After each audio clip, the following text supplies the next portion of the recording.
Olá, meus irmãos, Deus te abençoe. Mais essa rica oportunidade que nós temos de falar da palavra do Senhor, né? Nós estamos falando sobre Davi e sobre o adultério de Davi, né? Nós vamos comentar sobre a diferença de Davi e de José, né? Nós falamos que José era um jovem solteiro, não era casado, e ele foi tentado dia após dia pela mulher de Potifar. Porém, não caiu. Nós vamos falar na frente por que ele não caiu com a mulher de Potifar. Já Davi, um homem casado, várias mulheres, dezenas de esposas e concubinas, com certeza uma mais bonita que a outra, que ele era o rei. Mesmo assim, ele veio a cometer esse grande pecado. Ele cometeu esse erro que trouxe para ele consequências graves, grandes consequências na vida dele. E que ele não pensou na consequência pós-pecado, o que isso traria para ele. Muitas pessoas, na hora, não raciocinam, certo? Eles não fazem menção da dimensão da luta, do transtorno que vai causar aquele atrito, aquele pecado, a consequência grave dos seus erros. Bom, eu falei ontem que ele poderia ter evitado. Davi poderia ter evitado, mas ele não evitou. E sim, ele se armou para aquele pecado. Ele se preparou. Ele foi avisado que a mulher de Urias, Betseba, ela era casada e era um dos seus soldados valoroso. Ora, a mulher de Urias engravidou. Davi foi, esperto, né? Ele era esperto em batalha, ele era esperto em arquitetar um plano de batalha. Então ele rapidamente formalizou um esquema. Bom, a mulher engravidou. Vou trazer Urias da batalha. Vou chamar ele para que ele venha e descanse em sua casa e, consequentemente, ele se deitará. A ideia dele era mostrar que ele esteve com Betseba e engravidou. A Escritura diz aqui que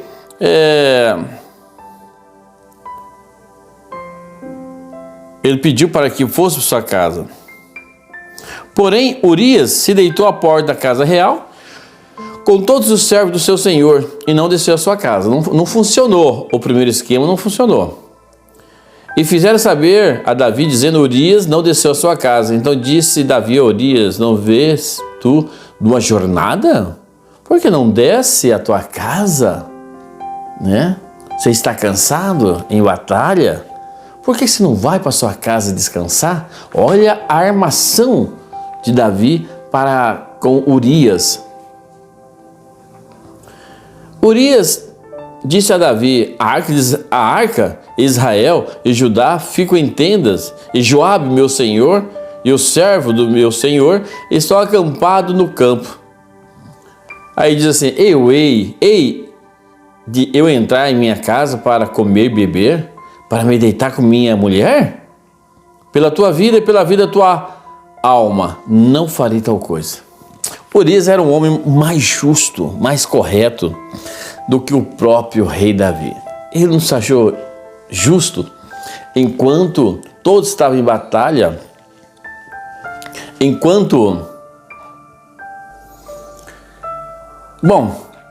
Urias era mais justo que Davi. Davi tentou outra investida, ou tentar mais uma vez, embriagou, convidou para comer, para jantar, embriagou ele, deixou ele bêbado.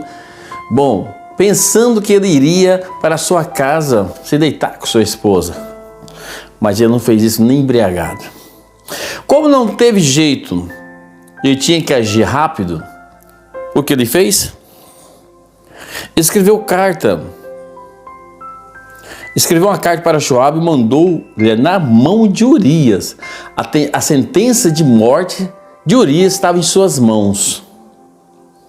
Escreveu na carta dizendo: ponde a Urias na frente da maior força da peleja. Retirai-vos detrás dele, para que seja ferido de morte. Foi isso que aconteceu. Davi cometeu um duplo pecado, um duplo crime. Ele simplesmente poderia ter todas as mulheres que ele quisesse, mas ele ficou cego pelo seu desejo. Assim muitas pessoas ficam cegas pelos desejos carnais, pela sua ambição. E não é só a mulher, às vezes é um status, às vezes é uma posição no mundo, às vezes é uma posição na igreja. Olha, tantas diversas coisas que derrubam o homem. Não é somente fama, dinheiro e mulher, mas são essas três coisas que rodeiam o homem e a mulher. Agora, Davi, o que eu quero dizer para você, irmão, coitado de Urias, homem fiel e justo, pagou com a sua vida pelo crime que o seu adversário, seu próprio rei, cometeu. Bom, mas falando de Davi, ele não pensou nas consequências dos pecados. Muitas pessoas não pensam na consequência que vai trazer para a sua vida. Às vezes só no momento ali, no momento de prazer, no momento ela não reflete o lar destruído, uma casa destruída, um ministério destruído. Nós vemos que o povo perdeu a fé em homens que, pelas suas próprias mãos ambiciosas, destruíram o ministério, destruindo famílias, os desejos infreáveis da carne. Bom, eu penso assim, meu irmão, quando você se afasta da presença de Deus, quando você afasta da luz da palavra do Senhor, automaticamente você se aproxima das trevas.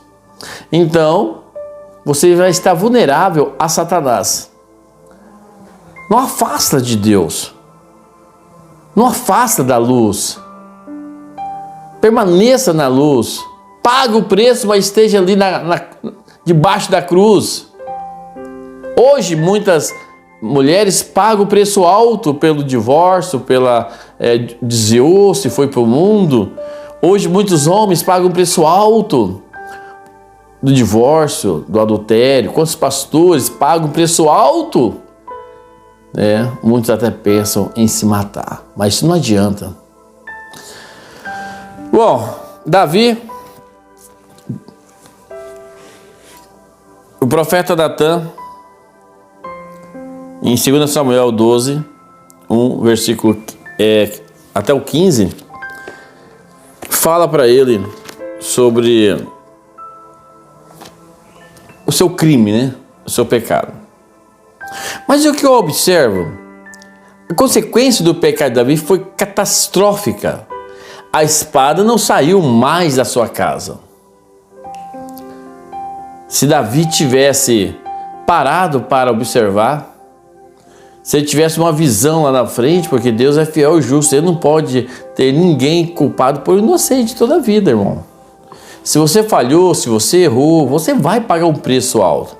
Há muitas pessoas que acham que pode fazer o que quer. Há muitas pessoas que acham que pode abusar do poder, pode abusar da graça, pode maltratar quem quiser, pode prejudicar quem ele quiser para se auto-beneficiar e não vai ser culpado disso. A conta nunca vai chegar. Que isso, irmão?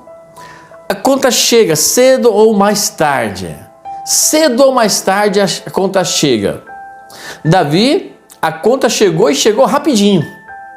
O filho do caso com Betseba não prevaleceu, não sobreviveu, né? Deus não permitiu que aquele filho viesse à existência. Morreu no parto. Amon abusa da sua própria irmã Tamar. Irmão, o que é isso? Que coisa mais horrível. Davi, a morte daquela criança foi consequência ao pecado de Davi. Ele foi culpado disso também. Amon abusa de sua irmã Tamar, tira a pureza.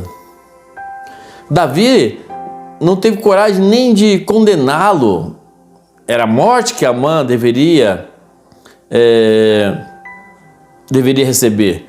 Mas ele era culpado, ele já havia sido culpado de muitas coisas, então ele não poderia julgar seu próprio filho. E se ele condenasse seu filho, nem da sua filha Tamar ser abusada, agora ia ter um filho morto. Situação difícil. O duro é que os irmãos nem sempre eram do mesmo pai, da mesma mãe. Às vezes tinha filho com outras mães, então não era meio irmão. E Absalão criou uma mágoa terrível contra Amon. E teve investida sobre Amon e matou. Mais um filho morto. Mais uma morte na família do rei Davi. Que era segundo o coração de Deus. Como se não bastasse, Absalão, ele foi vulnerável à tentação de roubar-lhe o reino da mão do seu pai. E ele conseguiu isso, ele conseguiu induzir o povo a acreditar mais nele do que o próprio rei Davi. Davi estava sem crédito. Você acha que essas coisas não se espalhou? Lógico que se espalha, irmão. Se espalha. Nenhum pecado fica encoberto a vida toda. Algum soldado escapou, alguém dedurou, alguém contou, algum vizinho viu, ninguém há que cometa seus pecados e não há quem saiba. Preste bem atenção. Davi estava sem moral, porque o povo pendou para o lado de Absalão e ele teve que fugir do seu reinado, para não ter uma sangrinha, para que seu povo não viesse a pelejar um contra o outro e morrer muitos inocentes, mais ainda. Então Davi foge. Foge. Um rei fugitivo. Bom, Absalão deita com as suas concubinas, toma o reinado de Davi. Mas em batalha, onde o exército de Absalão contra o exército do rei Davi tiveram uma peleja, o rei falou para Joabe para que ele não prevalecesse contra seu filho, que trouxesse ele em vida. Ele seria um prisioneiro, mas em vida. Que ele poupasse a vida de seu filho Absalão. Com tudo isso, Davi ainda amava Absalão. Joabe não hesitou quando viu que Absalão estava preso pelos cabelos naquelas galhadas de árvore. Não hesitou, matou e matou bem matado mesmo, né? E ainda mandou que seu soldado desse o recado para o rei do que tinha acontecido.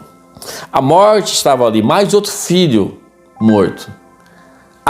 O profeta Natan disse que a espada não sairia mais da casa do rei Davi.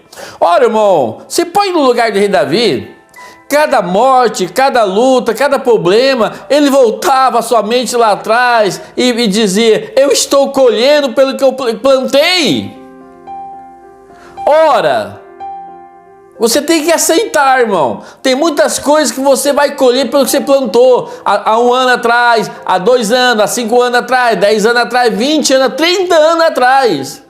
E tem coisa que é tão séria que vai até a sepultura. Quantas pessoas que vão até a sepultura com seus pecados? Não basta confessar, não basta consertar. Porque é a coisa tão gigantesca que ele vai colher o resto da sua vida.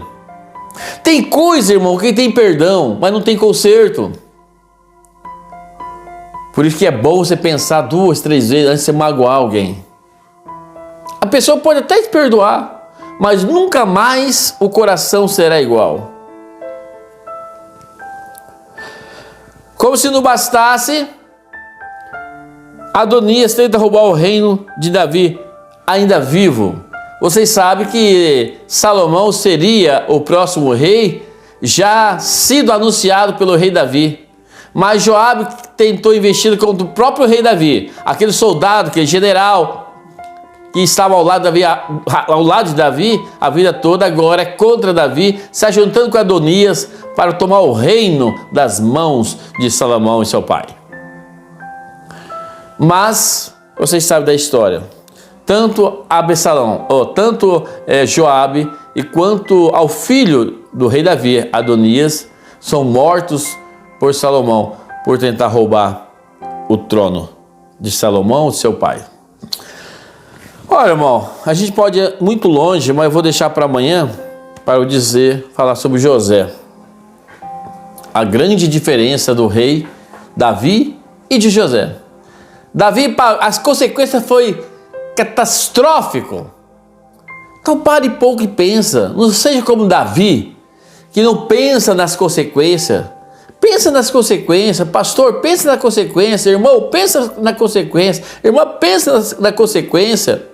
Todo pecadinho, pecadão, tudo tem a consequência. Davi pecou muito. Por isso ele colheu muito. Muitas das vezes você está com a vida amarrada porque você teve seus erros, seus deslizes, suas falhas, e você não consertou com Deus. Você está colhendo. O que fazer então, pastor Creve? O que Davi fazia? Ora, leia os Salmos.